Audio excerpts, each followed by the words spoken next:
Yummy. This is the first time I've ever had such delicious sushi. For a moment, I forgot I was in a restaurant and, as a young elementary school student, I blurted out loudly. That day, I was at a sushi restaurant for the first time in my life. I was there as a reward for my good mock exam results, brought by my father. "Eat whatever you like," he said. He must have been in a really good mood. My father said this with a smile. While I was enjoying the sushi, I was fascinated by the chef at the counter, who was making sushi as if performing magic. Whether he knew I was watching or not, the chef continued to make sushi with a smile. Sometimes he'd say, "Watch closely, young man," and deliberately make sushi right in front of me. That day, not only my stomach but also my heart was filled, and I went home content. From now on, if you do well on your tests, I'll take you out to eat whatever you want, my father said on the way home. I wondered if he was serious, as he had had quite a bit to drink. Noticing my thoughts, he became a bit more serious and said, "Don't worry, I'll keep my promise." From then on, eating out became a customary reward for my good mock exam results. "You can choose anywhere you like," my father would say, but I always picked that sushi restaurant. I wanted to eat sushi, of course, but watching the chef make sushi was my greatest joy. "Understood," my father said on the day of the final exam results before my private middle school entrance exam. "Sorry, I wasn't listening." When I said that, my father said, "Listen up, this is important," and started speaking again. I wanted to go to college, but my parents said they couldn't afford it, so I couldn't go. "I want you to go to college, preferably somewhere your cousins can't easily get into. Get into a good college. Then your future will be secure. Remember, it's a promise between men." I thought, I can't just agree to a promise like that, but I said, "Understood." I worked hard to meet my father's expectations. Thanks to my efforts, I was able to attend a well-known private middle school in my area and got accepted into one of the top high schools in the state. Though it's odd to say it myself, I was top of my class in high school and managed to get into a university my cousins couldn't easily attend, just as my father wanted. Having been focused solely on my studies up to high school, I was the same age as the number of years I'd been without a girlfriend. However, in my third year of university, I got a girlfriend. She was 2 years younger than me, named Ashley. I met Ashley at a drinking party held jointly by several universities. I was talkative because I'd been drinking, and Ashley, being underage and only drinking juice, was a good listener. After going home, I regretted talking too much. I wanted to see her again, but I thought I might have been too forward and didn't contact her. A few days later, an unexpected development occurred. "Have you contacted Ashley?" a friend from my club asked me. I didn't understand why he'd say that. "Ashley said she had the most fun talking to you. You should definitely contact her." Hearing that, I wanted to jump for joy. So, I decided to send Ashley a text. But I had no idea what to write. After much deliberation, I sent a simple "It's been a while. How are you?" I regretted not being able to come up with a single clever line, cursing my low romance quotient. Ashley replied surprisingly quickly. "It's been a while. I'm glad. I thought you wouldn't contact me again." I spontaneously did a fist pump. From then on, I was embarrassingly forward. As soon as I got a reply from Ashley, I responded immediately.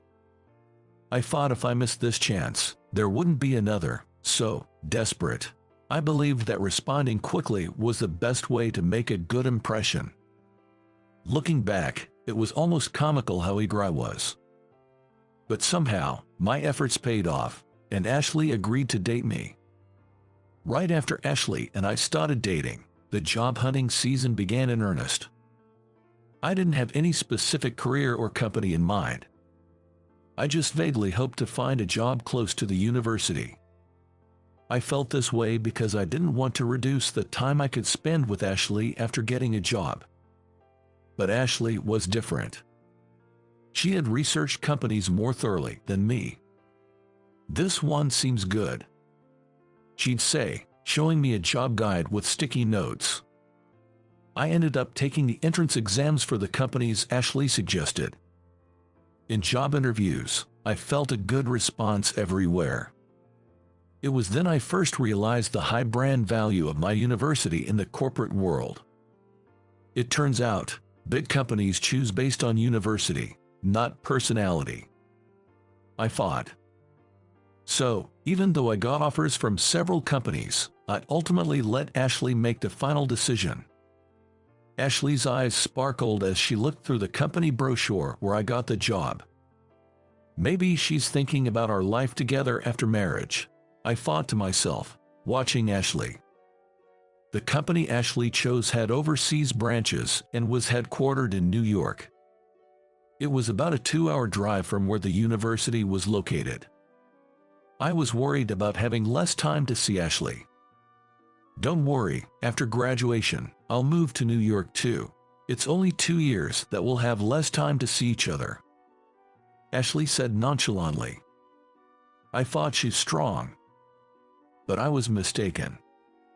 I really didn't understand anything.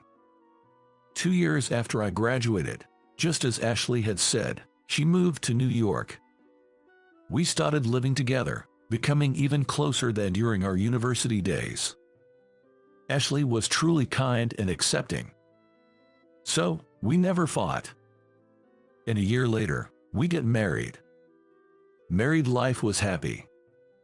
Work was busy every day, and I often came home late. But no matter how tired I was, my lovely wife was there to welcome me. Coming home was what I looked forward to most.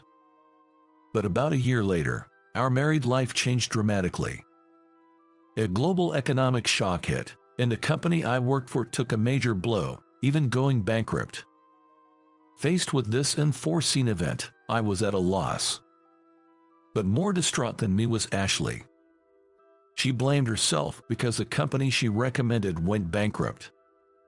Seeing her like that, I thought, I need to be strong for her. I took Ashley's hand, trying to cheer her up, and said, "It's going to be tough, but let's get through this together." I expected her usual smile, saying, "Yes, let's do our best." But her reaction was something I never imagined. Ashley pulled her hand away. "What's the point of being married to you if it's like this?" Ashley said, clearly angry. Disgusted with me might be the right way to describe it. "What's the point of being with someone like you, who has no special qualities, got you a job at a well-paying company, only for you to become unemployed as soon as we get married? This ruins all my plans for the future," she said. I felt a chill down my spine. Was this really what my wife was saying? Ashley went straight into the bedroom and locked the door. From then on, she lived in a way to avoid seeing me much. I thought a lot.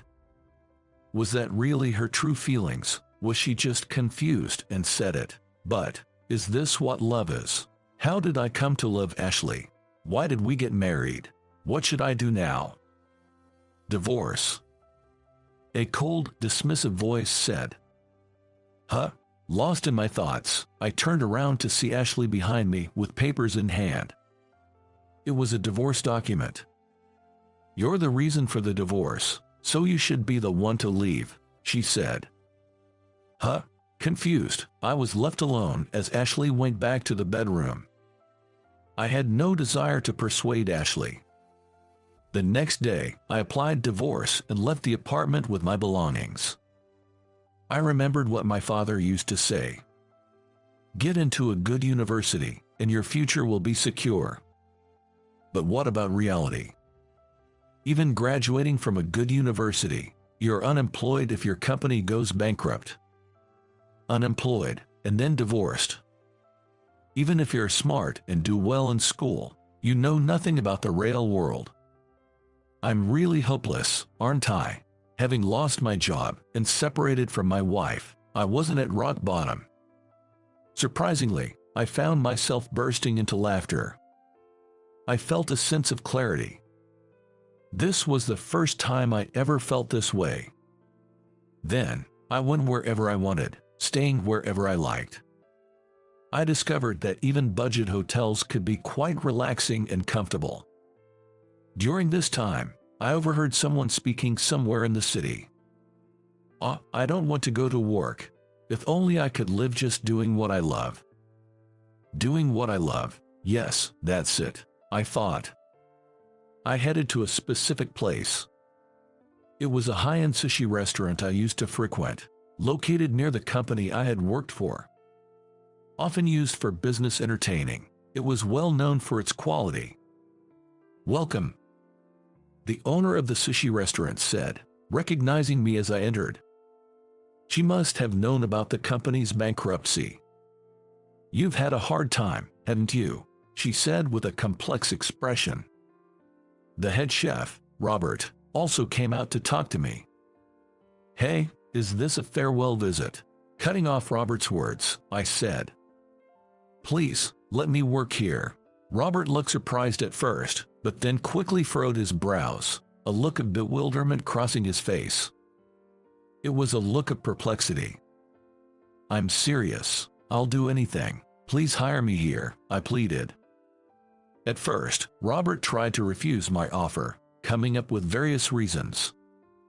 At that time, I was already over 25 years old. Even if you start after high school graduation, it's considered late to become a fully fledged sushi chef. It's going to require tremendous effort, and there's no guarantee of success. If I think there's no hope, I'll have to let you go. Are you still willing to do it? Even after Robert said this, I had no doubts.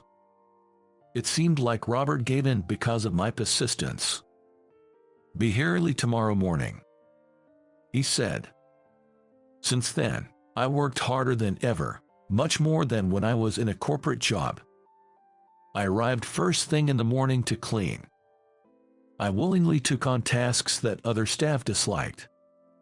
Robert was a man of few words, a true sushi chef. He was strict and allowed no compromises. I was scolded many times, even for minor things. I aimed to work in the kitchen as soon as possible, but it was harder than I expected. As Robert had said, the path to becoming a sushi chef was not easy. Honestly, there were times I wanted to run away. During those times, I remembered the magician-like sushi chef I saw in the sushi restaurant my father took me to when I was in elementary school. About 2 years after I started working with Robert, he said, "Help with the preparation." I felt like I finally took my first step as a sushi chef and was delighted. Robert believed in learning by observation, saying, "Steal the skills from me."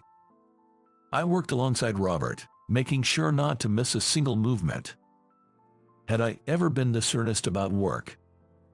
I felt fulfilled every day.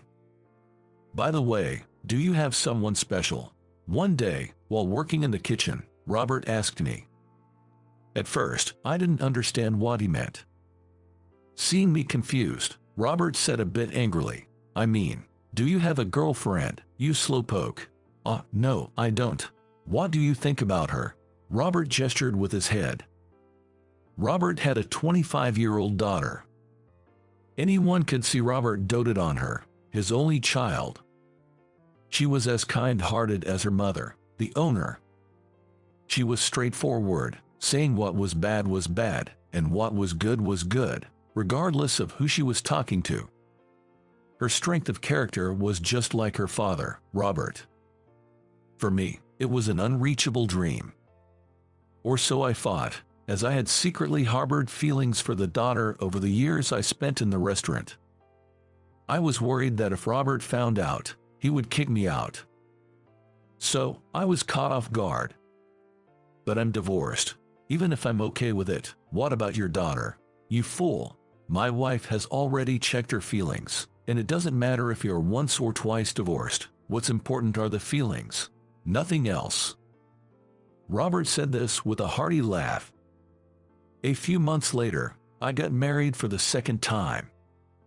My wife and I had our share of fights, but our bond grew stronger afterward. It felt different from my first marriage. I could sense what a true marital relationship should be. We were blessed with 2 children. When I was in my mid-30s, Robert allowed me to start my own sushi restaurant. "Make sure you uphold our flavors," he said, sending me off. A few days after I opened my restaurant, an unexpected person came in as a customer. It was my ex-wife from 10 years ago. Beside my ex-wife, there seemed to be her new husband and a child of elementary school age. I immediately recognized her, but she seemed indifferent, chatting with her family. When the child said, "This is delicious," my ex-wife spoke to the child. "Remember this, get into a good university and land a good job. Then you can eat sushi like this anytime you want," she said while eating the sushi I had prepared. Since my ex-wife's family came in late, they stayed almost until closing. As I finished seeing off all the other customers, a voice called out from behind me. "Can I have a word?" I heard a voice from behind me. It was a nasty, cold voice. When I turned around, my ex-wife was standing there. When I looked around, Ashley said, "It's okay, I sent them home first." She had waited after sending her family home first. "What do you want?" I asked, and she abruptly said, "You've really fallen low, haven't you? From a top university graduate to a good company, and now this, a sushi chef. What are you thinking? It's unbelievable." I doubted her humanity, suddenly speaking like this. I never thought the woman I once loved and shared a brief life with could be so petty at heart. I was so taken aback by this unexpected situation that I was lost for words. "After all, it was your fault that my remarriage was so difficult," she began, as if spewing out her feelings of the past 10 years. "Just stop it." After a while, someone spoke from behind me. It was Robert, who had become my father-in-law. He had come to check how well I was managing the restaurant. Robert walked past me and stood in front of my ex-wife. "You were the one who drove him away when he was at his lowest. So, how you've lived your life since then is none of his concern. He's carved out his own path, worked tirelessly, and now owns this restaurant. You might look down on a sushi chef, but I work with pride. And so does he. You chose a man based on his educational background and relied on a man for your life. That's a world you wouldn't understand. We have the right to choose our customers here. Please don't come back to this restaurant again," Robert said to my ex-wife in a stern tone. It was rare for the usually quiet Robert to speak so much at once. Clearly he was deeply upset. My ex-wife looked stunned. "You need to be strong too," he said, smacking me hard on the back. Thanks to this, my restaurant became well known in the neighborhood. I gained a regular clientele. But since that day, my ex-wife has never visited again.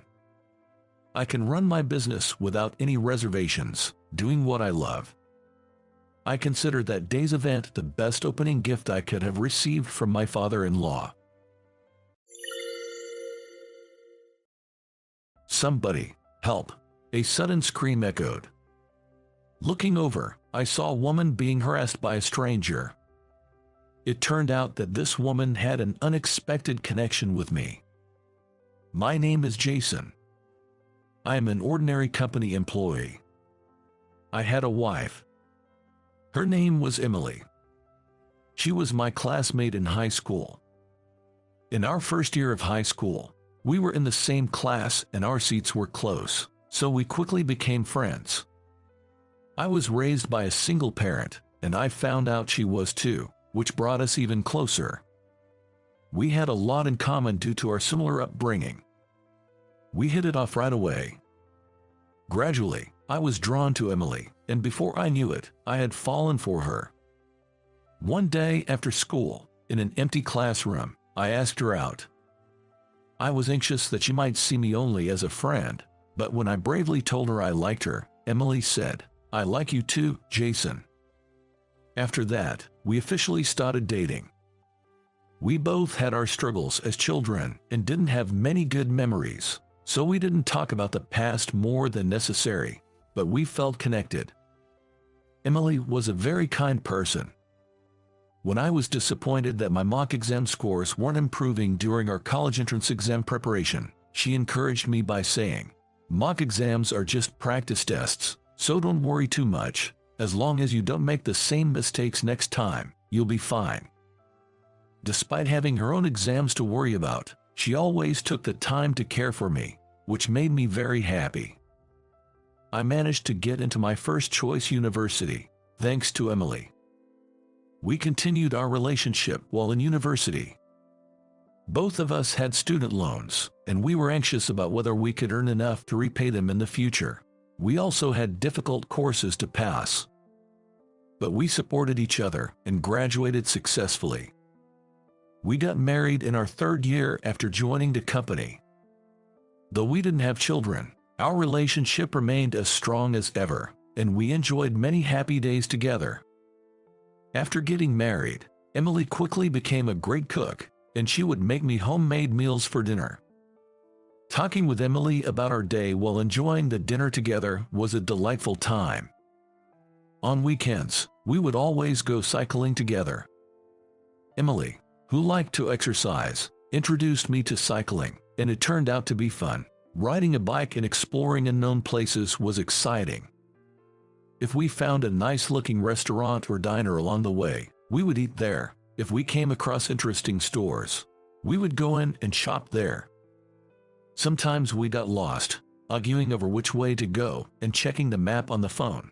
Looking back, those moments became good memories.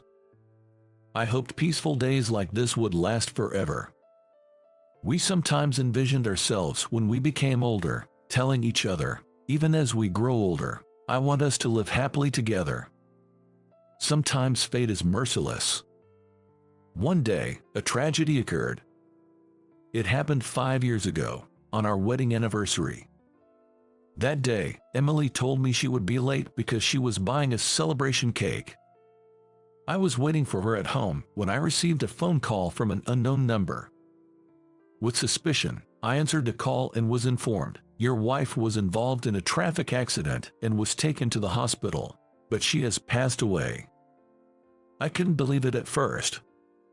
She had been perfectly fine before leaving for work that morning. I wished it was a bad joke. But Emily's death was not a joke, it was a harsh reality. I rushed to the hospital, where they explained the details to me. Emily was crossing the street when a car, running a red light, hit her. I saw Emily's body. She looked peaceful, as if she were just sleeping. "Emily, Emily, please wake up." Hoping she might wake up, I called out to her, but Emily didn't move an inch. Her face, when I gently touched it, was shockingly cold. It was a harsh reality that she was no longer alive. This can't be true. The reality of Emily's death hit me all at once, and I collapsed on the spot. Afterward, I couldn't stop the tears. The loss of my beloved wife was too much to bear. I thought time would heal the wound, but no matter how much time had passed, I remained listless. Emily was no longer there to cook for me. I started eating takeaways all the time. I had no energy or motivation to cook for myself. Eating dinner alone at home was very depressing. The bicycle that we used to ride together on cycling trips now only reminded me of Emily, so I stored it away in the back of the garage. I spent my days aimlessly, losing the will to live. I managed to go to work every day, but I was apathetic even there. I would only do the bare minimum at work and then go straight home. It seemed my colleagues noticed that something was off with me, having lost my wife, and there were times when they expressed concern by asking, "Are you okay?" They tried to cheer me up and invited me out for drinks, but I couldn't bring myself to go and kept declining. Deep down, I knew this couldn't go on, but nothing seemed to help. I tried starting new hobbies to change my mood, but none of them lasted. Even when I went out, Being alone made it unenjoyable, and my mood remained gloomy. Ultimately, I continued to be in a state of depression. Then one day, the turning point came. A woman named Jane joined our workplace as a mid-career employee. When I saw her, I couldn't believe my eyes. She looked exactly like Emily. For a moment, I thought Emily had come back to life. By some twist of fate, Jane was assigned to the desk next to mine. "Nice to meet you," she said, greeting me politely. "Nice to meet you too," I replied awkwardly. Furthermore, I was assigned to be Jane's mentor. Naturally, our interactions increased, but for a while, I was awkward, seeing Emily and her. Jane even asked, "Is something wrong? Did I do anything to upset you, Jason?" "It's nothing. Sorry," I replied, brushing it off. I wanted to talk to her about Emily. However, bringing up such a heavy topic like the striking resemblance between Jane and my deceased wife seemed inappropriate, so I stuck to safe, work-related conversations. But Emily's image kept haunting me, especially when I was with Jane, teaching her various work tasks. I couldn't help noticing the similarities between her and Emily. For example, blinking twice when surprised. Also, tilting her head to the right side when thinking. These small gestures were uncannily similar. Jane seemed to notice my lack of energy and kindly offered support. "Are you okay? If you're not feeling well, I can do the rest of the work. You can leave early if you need to," she said. Her way of simply caring without criticizing or prying was comforting. This aspect of her was exactly like that of Emily. It wasn't merely a resemblance, it felt like more than that. I became increasingly curious about her relation to Emily, feeling a strong desire to ask Jane about it. However, given the nature of the topic, I couldn't find the right moment to bring it up, and time just slipped away. Then, about a month after Jane joined our company, our department decided to hold a welcome party for her, doubling as a social gathering. As Jane's mentor, I was in charge of organizing the party. I had to decide where to have it and what to do. Since Jane was the guest of honor, it wouldn't mean much if she didn't enjoy it. As I pondered what would make Jane happy, I found myself thinking about what kind of welcome party Emily would have liked for herself. Usually, thinking about Emily made me feel gloomy, but this time it was like planning a fun trip. However, this was Jane's welcome party. I couldn't keep thinking about Emily forever. "No, this isn't about Emily. It's Jane's party," I had to remind myself. I forced myself to stop thinking about Emily and planned a party for Jane. I casually asked Jane about her favorite food and learned she liked pizza, so I chose an Italian restaurant known for its gourmet wood-fired pizza. Additionally, I rented a private dining room for the banquet and decided to organize a bingo game. I hoped that through the game, Jane and everyone at work would get to know each other better. On the day of the party, after work, we all headed to the restaurant and the party began. Once it started, the party was a great success. There was already good camaraderie among the employees, and many people enjoyed socializing, so everyone seemed to be having a good time. Jane was happily eating pizza and chatting with others. Midway through, I started a planned bingo game. The bingo game turned out to be a big hit, and Jane unexpectedly won a first prize. Her happy face was quite memorable. After the bingo game, Jane continued to be the center of attention, mingling with various people. Though the preparation was stressful, seeing Jane enjoy herself made it all worthwhile. The alcohol also lifted my spirits, and I found myself laughing out loud for the first time in a while. As closing time approached, we decided to wrap up the party, which ended on a very positive note. I paid the bill with the money collected from everyone and left the restaurant. All the other colleagues had already left. As I was hurrying to catch my train, I heard a woman scream, "Somebody, help!" Looking over, I saw Jane being grabbed by an unknown man. "Stop it!" Jane was desperately trying to shake him off, but the man wouldn't let go of her. I immediately ran towards Jane. "Stop it!" The man glared at me menacingly. "Who are you?" "I spotted this lady first, so she's mine." His face turned red. Clearly drunk, his speech was slurred. "She clearly doesn't want this. Please let her go," I said as I grabbed the man's right arm to pull him away from Jane. His anger intensified at my intervention. "Shut up. Mind your own business." He swung his left fist at me. I managed to catch his punch just in time. "This is an assault. I'm calling the police," I firmly stated, pulling out my phone from the pocket. Realizing the seriousness of the situation, the man finally backed off with a parting insult and fled. "Are you okay?" I asked Jane, who looked worried. "I'm fine. Are you okay, Jason? You just caught a punch with your bare hands. Are you hurt?" "I'm fine." He was very drunk, so there wasn't much force behind the punch itself. I showed her my palm to reassure her that I was all right. It wasn't that painful, to be honest. Jane looked relieved, nodded in gratitude, and thanked me. "I'm glad you're not hurt. Thank you for saving me." "It was nothing, really. Helping others in trouble is just common sense," I replied with a smile. "Are you going to the train station, Jane? I'm also heading that way, so if you like, I can accompany you. This area is a bit dark and could be unsafe, and you might need someone to protect you if something like that happens again." "Thank you, I'd appreciate that." Jane smiled. Her smiling face reminded me so much of Emily.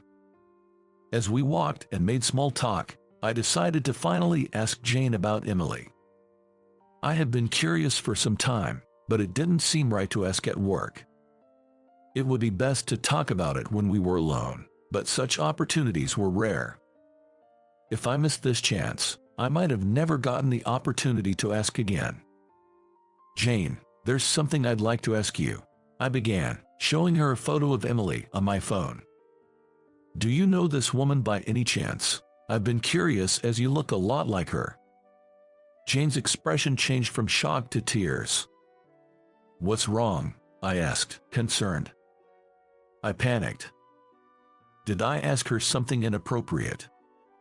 We walked to the nearby park and sat on the bench. When Jane calmed down, I asked her again. "Is the woman in the photo someone you knew?" "She's my wife." Jane nodded. "Yes, she's my long-lost sister," she replied. Now it was my turn to be surprised. I was amazed by this coincidence. "Really? Is that true?" "Yes, it is. We're half-sisters. We had the same mother, but different fathers. We were separated when we were young and have been out of touch ever since," Jane explained.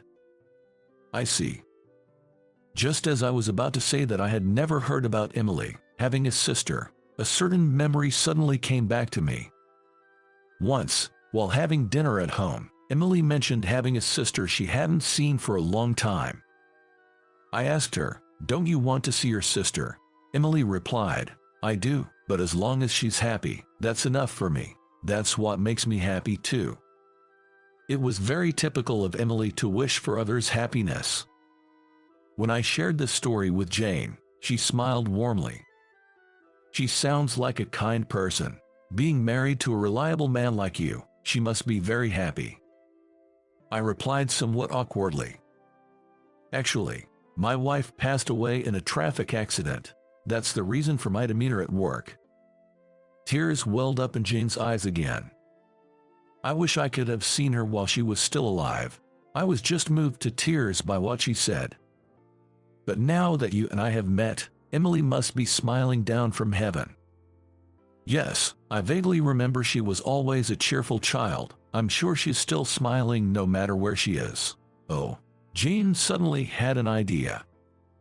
"Do you mind if I come to your house and see where my sister called home?" I readily agreed. "Of course, that would be great. Emily would be happy," I responded. We got up from the bench and went directly to my house. After showing around the house to Jane, I shared my memories of Emily with her, as she wanted to know what her sister was like. When I began talking, I realized how much I wanted to share the stories with Jane. I started with how Emily and I met, her cooking skills, her love for cycling, and her kindness at all times. Jane listened intently, and before we knew it, morning had arrived.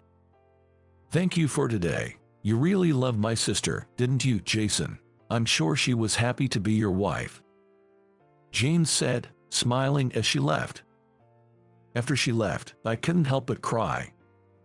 From then on, Jane visited my house frequently. Not only did we talk about Emily, but also our jobs, interests, passions. Having someone to talk to at home, I gradually regained my energy. I used to be lost and fought alone, but talking with Jane made me smile.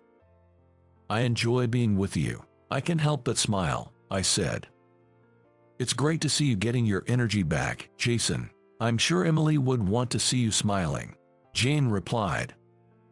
Hearing her words, I decided to stop feeling sorry for myself. Our interactions continued. Jane, so much like Emily, said she liked to exercise on her days off. I pulled out my dusty bicycle from storage and invited Jane for a ride.